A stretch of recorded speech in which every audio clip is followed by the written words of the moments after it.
Over in the Senate, we have David Dewhurst, who is already measuring the drapes for his new Senate office in Washington when Kay Bailey Hutchison retires. And so Texas is essentially already in the rearview mirror.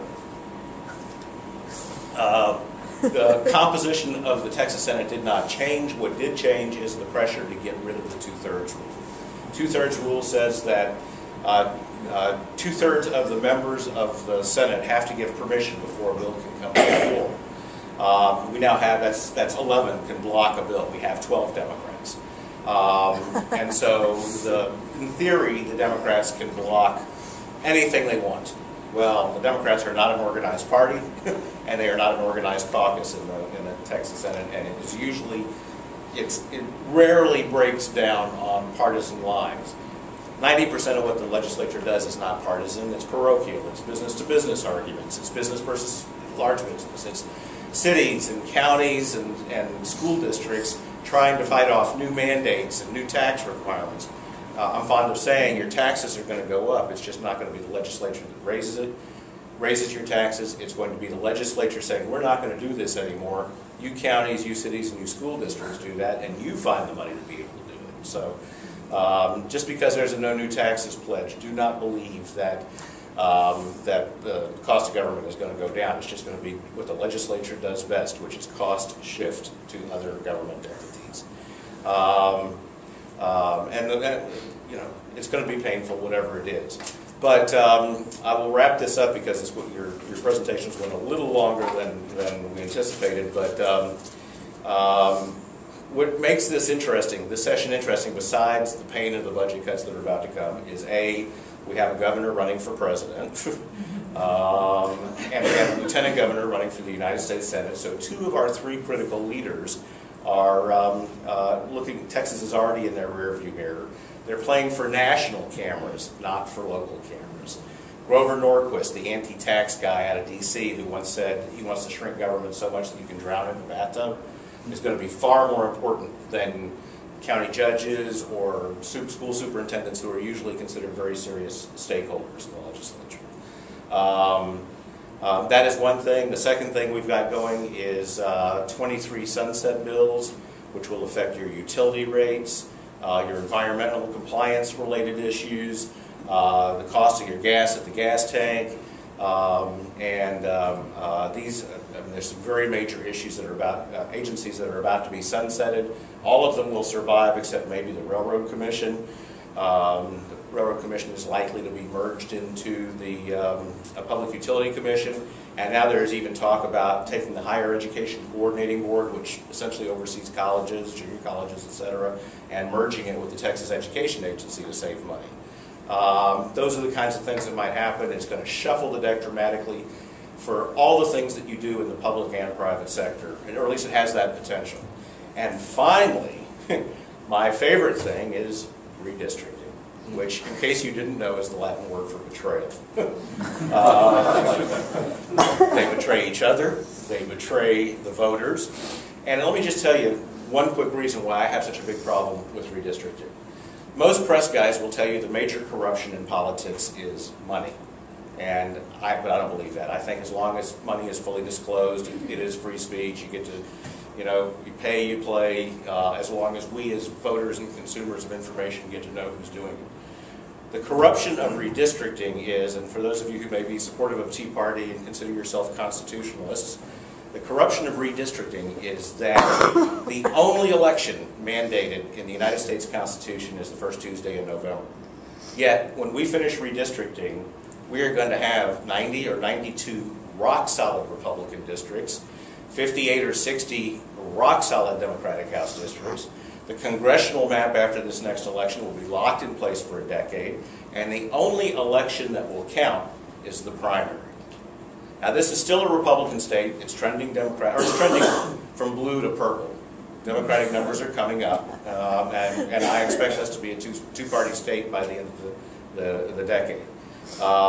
Maybe even by the middle of the decade if things, a variety of reasons. But when we talk about redistricting, and the only way you can beat a state rep most of the time is in their primary. The only time you can beat a state senator is in their primary. That means if you're a Republican, you can only be challenged usually from somebody on the far right. If you call yourself a conservative, but you get challenged by somebody from the far right. If you're a Democrat, you get challenged by somebody on the far left. Well, frankly, most of us are in the center. If I ask you serious questions with serious follow-up questions, I want to find out that you're center right on some issues, you're center left on other issues. Very few people are really dogmatically hard right or dogmatically hard left. Yet, the only conversation you have in a primary, Republican primary or Democratic primary, is about ideology, and it pushes the candidates farther to the right and farther to the left, and there's nobody representing the center. General elections in November are supposed to represent the center. But let me just give you, I'll wrap this up with one number, and then I'll take questions if anybody has any. This is a state of 23 million people. We had 8 million people vote in the presidential election. We had 5 million people vote in the gubernatorial election. You know how many people typically vote in the Republican Party, which is the majority party, in the primary? 700,000. 700,000 people have dramatically more say about what happens in the legislature than the person who misguidedly thinks that the general election actually means something. To me, that is the great corruption. I think that, and this redistricting that we're about to do is going to reinforce that.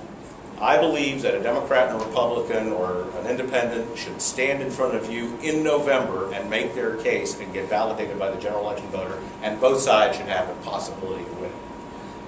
Because that produces the kind of policy products that most of us can live with over time, and it keeps us from lurching too far to the right, lurching too far to the left. But as it is today, the March primary, and it will be for the next 2 election cycles, the March primary will be the only election that counts, and it'll only be a conversation about you're not conservative enough or you're not liberal enough, as opposed to how do I serve the people of my community. And with that, that was the fastest 20 minutes I've ever used. I'd love to open it up for questions, or I can wax more, opine more, but I know you want to get out of here by 8:45. Yes, sir. School district question. Mm-hmm. What do you think in terms of where we're going to end up with cuts? I've heard 5 to 15%. I'll lay out some really bad news for you. I've heard a lot of it. So. It is not. It's the cut is how much they cut the funding is not going to be the only issue. Most school districts have put money aside for a rainy day. They're going to raid your rainy day fund. Therefore, they're going to say, we're not going to do this, but you have to still perform these duties. So whatever surplus responsible school districts have put aside for a rainy day is about to be consumed.